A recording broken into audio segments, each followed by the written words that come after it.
Hello friends, welcome to jobs in Telugu YouTube channel. Friends, ఈ video చూస్తున్న ప్రతి ఒక్కరు కూడా మన ఛానల్కి సంబంధించిన టెలిగ్రామ్ గ్రూప్లో జాయిన్ అవ్వండి. డిస్క్రిప్షన్లో లింక్ అయితే ప్రొవైడ్ చేస్తాను. ఆ లింక్పై క్లిక్ చేసినప్పుడు ఓపెన్ కాకపోతే మీరు టెలిగ్రామ్లో బీఎస్కే జాబ్స్ అని చెప్పేసి టైప్ చేయండి. అప్పుడు మీకు కనిపిస్తుంది. ఆ గ్రూప్లో జాయిన్ అవ్వండి.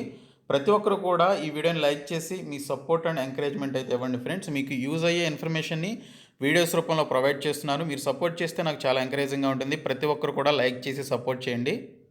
ఫ్రెండ్స్, మనకి ఈరోజు చూసుకున్నట్లయితే హైదరాబాద్లోని రాజేంద్ర నగర్లో ఉన్నటువంటి ICAR Indian institute of millets research అనేటువంటి సెంట్రల్ గవర్నమెంట్ ఆర్గనైజేషన్ నుంచి టెంపరీ బేసిస్ మీద ఫీల్డ్ వర్కర్ పోస్టులతో పాటు మరికొన్ని పోస్టులను విడుదల చేయడం జరిగింది. ఈ నెల 18వ తేదీన వర్చువల్గా ఇంటర్వ్యూ చేయడం జరుగుతుంది. జూమ్ మీటింగ్ ద్వారా ఈ యొక్క ఇంటర్వ్యూ ఉంటుంది అని చెప్పేసి ఇక్కడ క్లియర్గా మెన్షన్ చేశారు. 18th ఫిబ్రవరి మార్నింగ్ 10 AM ఈ యొక్క ఇంటర్వ్యూ అయితే ఉంటుంది. అయితే దీనికి సంబంధించి మీరు అప్లై చేసుకోవాలి అనుకున్నటువంటి వాళ్ళు మీ యొక్క బయోడేటాతో పాటు అప్లికేషన్ ఫిలప్ చేసి అప్లికేషన్తో పాటు సెల్ఫ్ అటెస్టెడ్ కాపీస్ని ఇక్కడ మెన్షన్ చేసినటువంటి మెయిల్ ఐడీస్కి ఈ నెల 13వ తేదీలోపు పంపిస్తే సరిపోతుంది. మెయిల్ చేస్తే సరిపోతుంది. మీరు ఎటువంటి పోస్ట్ ద్వారా కానీ లేదా ఇతర విధానాల ద్వారా అంటే డైరెక్ట్గా వెళ్ళి ఇవ్వడం కానీ ఇలా ఏమీ చేయాల్సినటువంటి అవసరం లేదు. డైరెక్ట్గా మీరు మెయిల్ చేస్తే ఇక్కడ ఇచ్చినటువంటి మెయిల్స్ ఏవైతే ఉన్నాయో వాటికి మెయిల్ చేస్తే సరిపోతుంది. సో ఇంపార్టెంట్ డేట్స్ చూసుకున్నట్లయితే సబ్మిషన్ ఆఫ్ ఆన్లైన్ అప్లికేషన్ వచ్చేసి, అప్లికేషన్ అంటే ఈ యొక్క biodata with self attested scanned copies ఏవైతే ఉన్నాయో వాటిని 13th ఫిబ్రవరి లోపు మీరు పంపించాల్సి ఉంటుంది. అలాగే ఆన్లైన్ ఇంటర్వ్యూ వచ్చేసి 18th ఫిబ్రవరి 2021 మార్నింగ్ 10 AM ఉంటుందని చెప్పేసి ఇక్కడ క్లియర్గా మెన్షన్ చేశారు. ఏం కావాలి అనేది ఇక్కడ మనకి మెన్షన్ చేశారు. వాట్ ఈజ్ నెససరీ అని చెప్పేసి మొబైల్ ఫోన్ ఉండాలి or computer having internet facility with Zoom app అని చెప్పేసి క్లియర్గా మెన్షన్ చేశారు. ఎందుకంటే ఈ యొక్క జూమ్ యాప్లోనే మిమ్మల్ని కంప్యూటర్ ద్వారా కానీ లేదా మొబైల్ ఫోన్ ద్వారాగా మీకు సంబంధించి షార్ట్ లిస్ట్ అయినటువంటి క్యాండిడేట్స్ ఎవరైతే ఉంటారో, అంటే అప్లికేషన్ పెట్టుకున్న తర్వాత షార్ట్ లిస్ట్ అయినటువంటి క్యాండిడేట్స్ ఎవరైతే ఉంటారో వారికి సంబంధించి ఆన్లైన్లో ఇంటర్వ్యూ అయితే చేయడం జరుగుతుంది వర్చువల్గా.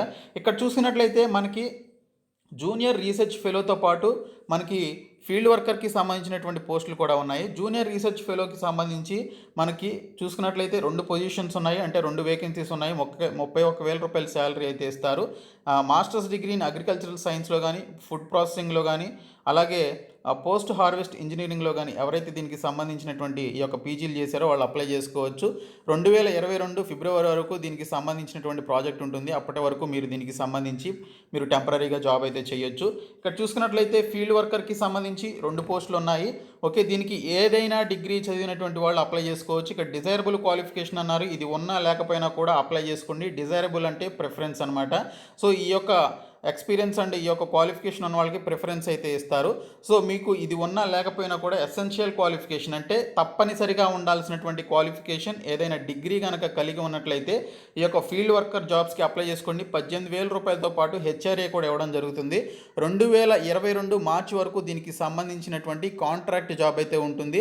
అలాగే టు బీ ఎక్స్టెండెడ్ అని చెప్పేసి కూడా ఇక్కడ క్లియర్గా మెన్షన్ చేశారు. ప్రాజెక్ట్ కనుక దానికి సంబంధించిన వర్క్ ఉన్నట్లయితే ఖచ్చితంగా ఎక్స్టెండ్ చేస్తారు. ఆల్మోస్ట్ మీరు 1 year పాటు దీనికి సంబంధించి వర్క్ అయితే చేసుకోవచ్చు. నెలకి 18,000 రూపాయలతో పాటు హెచ్ఆర్ఏ కూడా ఇవ్వడం జరుగుతుంది. ఇంకా ల్యాబ్ అసిస్టెంట్కి సంబంధించి బీఎస్సీ ఇన్ అగ్రికల్చరల్ సైన్స్లో కానీ, లేదా బీఎస్సీ ఇన్ లైఫ్ సైన్సెస్లో కానీ, లేదా గ్రాడ్యుయేట్స్ ఇన్ ఎనీ డిసిప్లిన్లో కానీ, లేదా దీనికి సంబంధించినటువంటి ఈ యొక్క ట్రైనింగ్ ఎక్స్పీరియన్స్ ఉన్నా కానీ మీరు ఈ యొక్క జాబ్స్కి ల్యాబ్ అసిస్టెంట్ జాబ్స్కి అప్లై చేసుకోవచ్చు. దీనికి కూడా 18,000 రూపాయలతో పాటు హెచ్ఆర్ఏ కూడా ఇవ్వడం జరుగుతుంది. 2022 మార్చి వరకు ఈ యొక్క ప్రాజెక్ట్ అయితే ఉంది. ఇక్కడ చూసుకున్నట్లయితే మనకి ఈ యొక్క జాబ్స్కి సంబంధించి పర్మనెంట్ అయితే చెయ్యరు అని చెప్పేసి ఇక్కడైతే మెన్షన్ చేశారు. ఇక్కడ చూసుకున్నట్లయితే వీటికి సంబంధించి ఈ నెల ఫిబ్రవరి 13th లోపు ఈ పర్టికులర్ 2 మెయిల్స్ ఏవైతే ఉన్నాయో ఈ మెయిల్స్కి మీరు మీ యొక్క అప్లికేషన్ అండ్ బయోడేటా అంటే రెజ్యూమే ఇవన్నీ కూడా ఒక మంచి ఫార్మేట్లో పెట్టి మీరు పంపించండి. ఇక్కడ చూసుకున్నట్లయితే వీటికి సంబంధించినటువంటి ఇంటర్వ్యూ అనేది జూమ్ ద్వారా 18th ఫిబ్రవరి మార్నింగ్ 10 AM ఉంటుందని చెప్పేసి ఇక్కడైతే క్లియర్గా మెన్షన్ చేశారు. ఎటువంటి డిఏ అనేది ఉండదు అని చెప్పేసి ఇక్కడైతే క్లియర్గా మెన్షన్ చేయడం జరిగింది. అప్లికేషన్ ఫామ్ కూడా ఇచ్చారు. మీరు ఏ పోస్ట్కి అప్లై చేస్తున్నారు అనేది ఇక్కడ మెన్షన్ చేయండి. ఫీల్డ్ వర్కర్కా, రీసెర్చ్ ఫెలోకా, లేకపోతే ల్యాబ్ అసిస్టెంట్కా అనేది ఇక్కడ క్లియర్గా మెన్షన్ చేయండి. 3 పోస్టులకి పెట్టుకోవాలనుకుంటే 3 అప్లికేషన్స్ని సపరేట్గా పెట్టుకొని 3 అప్లికేషన్స్కి సంబంధించిన బయోడేటాని సపరేట్గా మీరు మెయిల్ అయితే చేయండి. మీ యొక్క ఫోటో అనేది అటాచ్ చేయండి. ఆ తర్వాత ప్రాజెక్ట్ నేమ్ ఏంటనేది మెన్షన్ చేయండి. ఓకే, దీనికి సంబంధించినటువంటి మీ యొక్క డీటెయిల్స్ అన్నీ కూడా బ్లాక్ లెటర్స్లో మెన్షన్ చేసి మీరు 10th క్లాస్, ఇంటర్మీడియట్, గ్రాడ్యుయేషన్ ఎప్పుడు ఏ ఇయర్లో పాస్ అయ్యారు, పర్సంటేజ్ ఎంత, సబ్జెక్ట్స్ ఏంటి అనేది ఈ యొక్క పట్టికలో మెన్షన్ చేసి ఇంకా మీకు సంబంధించి ఏదైనా ఎక్స్పీరియన్స్ ఉంటే ఇఫ్ ఎనీ అన్నాడు అంటే మీకు ఏమైనా ఎక్స్పీరియన్స్ ఉంటే ఈ యొక్క ఎక్స్పీరియన్స్కి సంబంధించిన డీటెయిల్స్ని ఇక్కడ మెన్షన్ చేయొచ్చు. మీకు సంబంధించి సెల్ఫ్ డిక్లరేషన్ అంతా చేసేసి సైన్ చేసేయండి. డేటు ప్లేస్ కూడా మెన్షన్ చేయండి. మెన్షన్ చేసి దీనికి సంబంధించినటువంటి ఈ యొక్క ఏదైతే మెయిల్ ఐడీస్ ఏవైతే 2 ఇచ్చారో ఆ 2 మెయిల్ ఐడీస్కి మీరు మెయిల్ అయితే చేయండి. ఓకే, మీరు ఇందులో ఒక్క రూపాయి కూడా ఖర్చు పెట్టాల్సినటువంటి అవసరం లేదు. మీ మొబైల్ ద్వారాగానే మీరు స్కాన్ చేసేసి అప్లికేషన్స్ని ఈ స్కానర్ ఉంటుంది కదా, క్యామ్ స్కానర్, ఆ క్యామ్ స్కానర్ తోటి స్కాన్ చేసేసి మీరు మీ యొక్క బయోడేటాని, అలాగే అప్లికేషన్ ఫామ్ని, అలాగే డాక్యుమెంట్స్ని, మీ క్వాలిఫికేషన్కి సంబంధించిన డాక్యుమెంట్స్ అన్నింటిని కూడా పంపించండి. ఏజ్ లిమిట్ చూసుకున్నట్లయితే 35 ఇయర్స్ వరకు అయితే ఇచ్చారు. ఎస్సీ ఎస్టీస్కి 5 ఇయర్స్ ఏజ్ రిలాక్సేషన్ ఉంది. ఓబీసీ వాళ్ళకి 3 ఇయర్స్ అని చెప్పేసి మెన్షన్ చేశారు. అంటే ఎస్సీ ఎస్టీస్ 40 ఇయర్స్ ఉన్న వాళ్ళు అప్లై చేయొచ్చు. ఓబీసీ వాళ్ళు 38 ఇయర్స్ ఉన్నటువంటి వాళ్ళు కూడా అప్లై చేయొచ్చు. కాబట్టి ఈ యొక్క మంచి ఆపర్చునిటీని యూజ్ చేసుకోండి. 2 పొజిషన్సే కదా అని చెప్పేసి వెనకాడొద్దు. ఎటువంటి మనీ పే చేయాల్సినటువంటి అవసరం లేదు కాబట్టి జస్ట్ మెయిల్ మాత్రమే చేయాల్సి ఉంది కాబట్టి మెయిల్ అయితే చేయండి. ఇప్పుడు ఈరోజు వచ్చినటువంటి విద్యా ఉద్యోగ సమాచారం చూద్దాము. ఫ్రెండ్స్, ఈరోజు వచ్చినటువంటి విద్యా ఉద్యోగ సమాచారంలో ముఖ్యమైనది గెస్ట్ లెక్చరర్లకి సంబంధించి దరఖాస్తులు అయితే ఆహ్వానించడం జరుగుతుంది. నల్గొండ జిల్లా పరిధిలో గల ప్రభుత్వ డిగ్రీ కళాశాలలో ఖాళీగా ఉన్నటువంటి పోస్టుల్లో గెస్ట్ లెక్చరర్లుగా పనిచేసేందుకు అర్హులు దరఖాస్తులు చేసుకోవాలని ఎన్జీ కళాశాల ప్రిన్సిపల్ డాక్టర్ రహత్ ఖానం మంగళవారం ఒక ప్రకటనలో తెలిపారు. ఖాళీ వివరాలు ఇలా ఉన్నాయని చెప్పేసి మెన్షన్ చేశారు. కంప్యూటర్ సైన్స్కి సంబంధించి 1, పొలిటికల్ సైన్స్ 1, దేవరకొండ కంప్యూటర్ సైన్స్లో 1, ఇంగ్లీష్ 1, మిర్యాలగూడ కంప్యూటర్ సైన్స్కి సంబంధించి 1, నకిరేకల్ ఇంగ్లీష్కి సంబంధించి 1, పొలిటికల్ సైన్స్కి 1, తెలుగు 1, ఎన్జీ కాలేజ్ బయోటెక్నాలజీలో 1, కామర్స్లో 4, బీబీఏలో 1, కంప్యూటర్ సైన్స్లో 5, ఇంగ్లీష్లో 3, మ్యాథ్స్ 2, పొలిటికల్ సైన్స్ 1, స్టాటిస్టిక్స్ 1, తెలుగులో 2, నల్గొండలో మహిళా డిగ్రీ కళాశాల commerce 1, computer science 5, English 2, maths 2, statistics 1, తెలుగులో 3 పోస్టులు ఖాళీగా ఉన్నాయని చెప్పేసి పేర్కొనడం జరిగింది. పీజీలో 55% మార్కులతో ఉత్తీర్ణులైనటువంటి వారు నెట్ కానీ, సెట్ కానీ, పిహెచ్డీలతో పాటు అభ్యర్థులు డిగ్రీ కళాశాలలో పనిచేసినటువంటి అనుభవ పత్రాన్ని జతపరిచి ఫిబ్రవరి 12వ తేదీలోగా ఎన్జీ కళాశాలలో దరఖాస్తులకు సంబంధించినటువంటి పత్రాలను సమర్పించాలని సూచించారు. దరఖాస్తు చేసుకున్న వారు ఫిబ్రవరి 15న తమ ఒరిజినల్ సర్టిఫికేట్లతో ఉదయం 10 గంటలలోపు ఎన్జీ కళాశాలలో హాజరు కావాలని చెప్పేసి కూడా ఇక్కడైతే క్లియర్గా మెన్షన్ చేయడం జరిగింది. ఇంకోటి చూసుకున్నట్లయితే రామన్నపేటలో చూసుకున్నట్లయితే నల్గొండ టౌన్ 2020-21 విద్యా సంవత్సరానికి గాను రామన్నపేట ప్రభుత్వ డిగ్రీ కళాశాలలో computer applications science, Aleru degree కళాశాలలో తెలుగు, కంప్యూటర్ సైన్స్లో పనిచేయడానికి గెస్ట్ లెక్చరర్ల కోసం దరఖాస్తులు ఆహ్వానిస్తున్నట్లు రామన్నపేట డిగ్రీ కళాశాల ప్రిన్సిపల్ డాక్టర్ బెల్లి యాదయ్య మంగళవారం తెలిపారు. అర్హులు ఈ నెల 12వ తేదీలోగా రామన్నపేట డిగ్రీ కళాశాలలో దరఖాస్తులు అందజేయాలని చెప్పేసి కూడా కళాశాల ప్రిన్సిపల్ సూచించడం జరిగింది. ఇంకోటి చూసుకున్నట్లయితే ఈడబ్ల్యూఎస్ రిజర్వేషన్కి సంబంధించినటువంటి మార్గదర్శకాలు రావడం జరిగింది. ఇక్కడ చూసుకున్నట్లయితే తెలంగాణ రాష్ట్రంలో 10% ఈడబ్ల్యూఎస్ రిజర్వేషన్ కోటా కింద విద్యాసంస్థల ప్రవేశాల్లో అలాగే ప్రభుత్వ ఉద్యోగాల్లో ఈ యొక్క అవకాశం అయితే ఇవ్వనున్నారు. ఎస్సీ ఎస్టీ బీసీ తదితరాలను ఈడబ్ల్యూఎస్ సర్టిఫికేట్ వర్తించదు అని చెప్పేసి మెన్షన్ చేయడం జరిగింది. అగ్రవర్ణ పేదలకు మాత్రం ఇది వర్తిస్తుందని చెప్పేసి ఇక్కడైతే క్లియర్గా మెన్షన్ చేశారు. కేంద్ర ప్రభుత్వం 2 ఏళ్ల క్రితం ఈడబ్ల్యూఎస్ రిజర్వేషన్లు ప్రకటించినప్పుడు జారీ చేసినటువంటి మార్గదర్శకాలనే ఎలాంటి మార్పులు లేకుండా తెలంగాణ రాష్ట్ర ప్రభుత్వం ఆమోదించింది. ఆ మార్గదర్శకాలను అనుసరించి విద్యార్థులు దరఖాస్తు చేసుకొని ఈడబ్ల్యూఎస్ సర్టిఫికేట్లు పొందాల్సి ఉంటుంది అని చెప్పేసి ఇక్కడ క్లియర్గా మెన్షన్ చేశారు. సో కేంద్ర ప్రభుత్వం రిలీజ్ చేసినటువంటి మార్గదర్శకాలు ఏవైతే ఉంటాయో అవే మార్గదర్శకాలు తెలంగాణకు కూడా వర్తించడం జరుగుతుందని ఇక్కడ మెన్షన్ చేశారు. వార్షిక ఆదాయం వచ్చేసి 8 లక్షల లోపల ఉండాలి అని చెప్పేసి ఇక్కడైతే క్లియర్గా మెన్షన్ చేశారు. కుటుంబ సభ్యుల్లో ఎవరి సంపాదిస్తున్నా కూడా ఇదే వర్తిస్తుందని చెప్పేసి ఇక్కడ క్లియర్గా మెన్షన్ చేశారు. 5 ఎకరాల లోపు వ్యవసాయ భూములు ఉన్నవారు ఈడబ్ల్యూఎస్ రిజర్వేషన్ పొందేందుకు అర్హులవుతారు. అంతకంటే ఎక్కువ భూములు ఉంటే అర్హులు కాదు అని చెప్పేసి ఇక్కడ క్లియర్గా మెన్షన్ చేశారు. నివాస స్థలం 1000 చదరపు అడుగుల లోపు ఉంటే అర్హులు. నోటిఫైడ్ మున్సిపల్ పరిధిలో నివసిస్తున్నటువంటి వారి నివాసం స్థలం 100 చదరపు అడుగుల లోపు ఉంటే ఈడబ్ల్యూఎస్ రిజర్వేషన్కి అర్హులవుతారని చెప్పేసి మెన్షన్ చేశారు. ఇతర ఏరియాల్లో 200 చదరపు గజాల లోపు మాత్రమే ఉండాలి. అయితే ఈడబ్ల్యూఎస్ సర్టిఫికేట్ తీసుకున్న తర్వాత 1 సంవత్సరానికి అమలవుతోంది.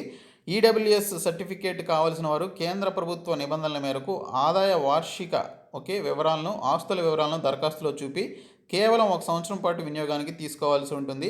అంటే మీరు సంవత్సరం ఈ యొక్క ఈడబ్ల్యూఎస్ సంబంధించినటువంటి సర్టిఫికేట్ అనేది తీసుకోవాల్సి ఉంటుంది.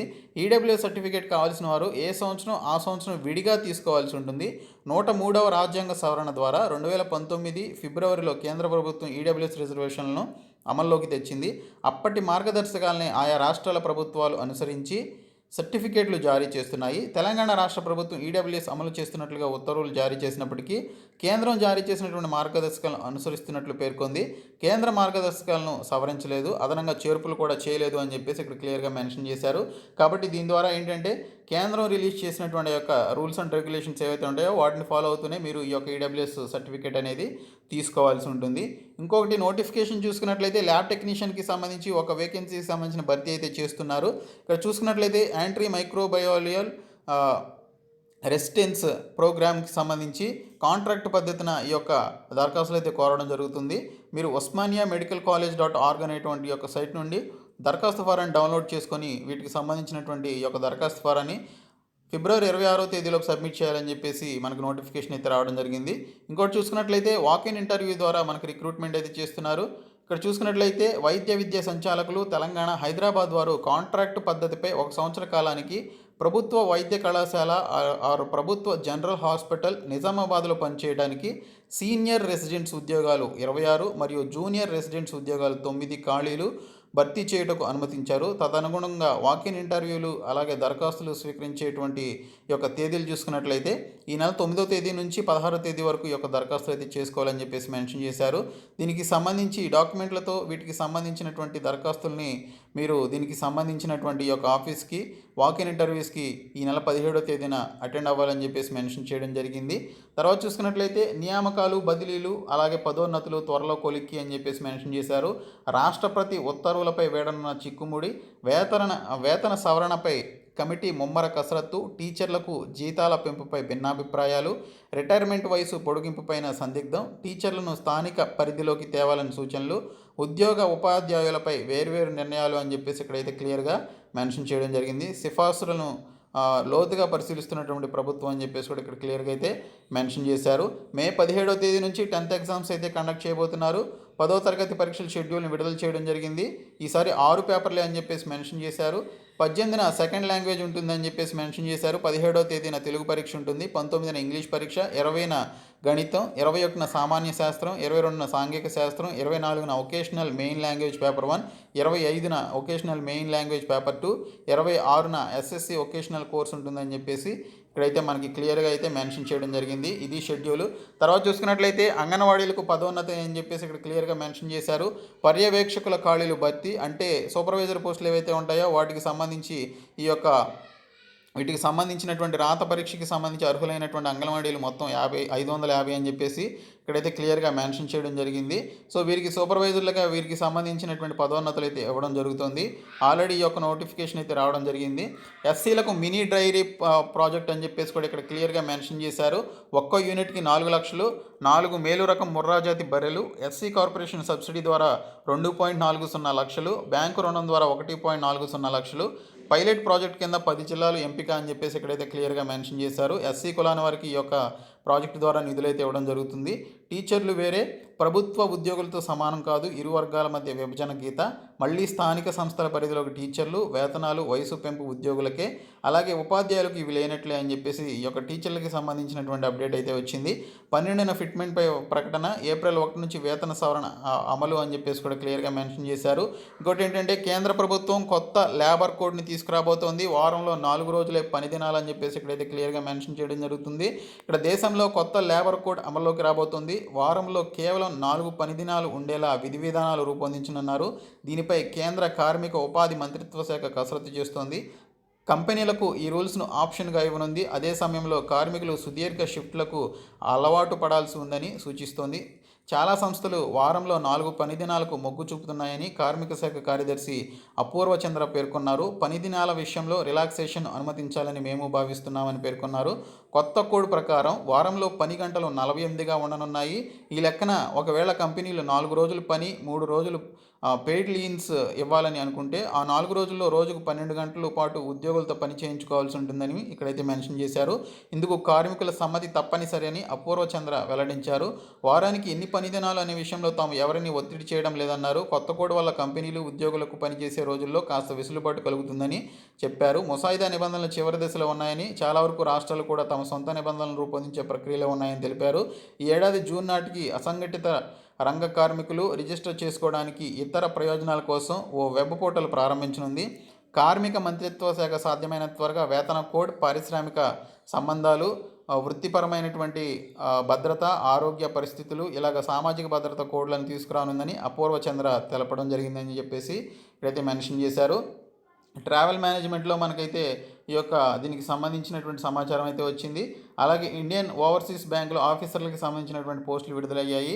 ఇంకొకటి వయసు మీరినటువంటి వారికి మరో అవకాశం ఇవ్వమని చెప్పేసి మెన్షన్ చేశారు. సివిల్ సర్వీసెస్ పరీక్షలపై సుప్రీంకోర్టుకు కేంద్రం వెల్లడి. లేటరల్ ఎంట్రీతో ప్రైవేటు వ్యక్తులకు ఇస్తున్నారుగా అని చెప్పేసి సుప్రీంకోర్టు అయితే వ్యాఖ్యలు చేయడం జరిగింది. దరఖాస్తులు చేసుకోవాలని చెప్పేసి షెడ్యూల్డ్ తెగల ఆర్థిక సహాయ సహకార సంస్థ ఎస్టీ కార్పొరేషన్కి సంబంధించి మనకి నిధులైతే విడుదలయ్యాయి. ఈ నెల 28వ తేదీలోపు అప్లై చేసుకోవాలి. మినిమం 30,000 నుంచి 2,50,000 వరకు రుణాలు అయితే ఇవ్వడం జరుగుతుంది కార్పొరేషన్ ద్వారా. సీడాక్లో ప్రాజెక్టు స్టాఫ్కి సంబంధించి ఉద్యోగాలు విడుదలయ్యాయి. ఆర్బీఐలో 29 ఖాళీలు అయితే ఉన్నాయని చెప్పేసి మెన్షన్ చేశారు. ఇంకోటి చూసుకున్నట్లయితే ఇక్కడ మనకి ఈ యొక్క ఇండియన్ ఎయిర్ ఫోర్స్కి సంబంధించి ఎయిర్మెన్, గ్రూప్ 5 అలాగే గ్రూప్ ఎక్స్కి సంబంధించినటువంటి పోస్టులకి సంబంధించినటువంటి ఇన్ఫర్మేషన్ అయితే ఇచ్చారు. ఇంకోటి చూసుకున్నట్లయితే ఆర్బీఐలో ఉద్యోగాల గురించి, గెయిల్లో ఈటీ పోస్టుల గురించి మనకు అప్డేట్ అయితే రావడం జరిగింది. ఇది ఈరోజు వచ్చినటువంటి విద్యా ఉద్యోగ సమాచారం ఫ్రెండ్స్. ప్రతి ఒక్కరు కూడా ఈ యొక్క వీడియోని లైక్ చేయండి. అలాగే ఈ పీడిఎఫ్ని డిస్క్రిప్షన్లో ప్రొవైడ్ చేస్తాను, డౌన్లోడ్ చేసుకొని చూడండి. Thank you so much guys.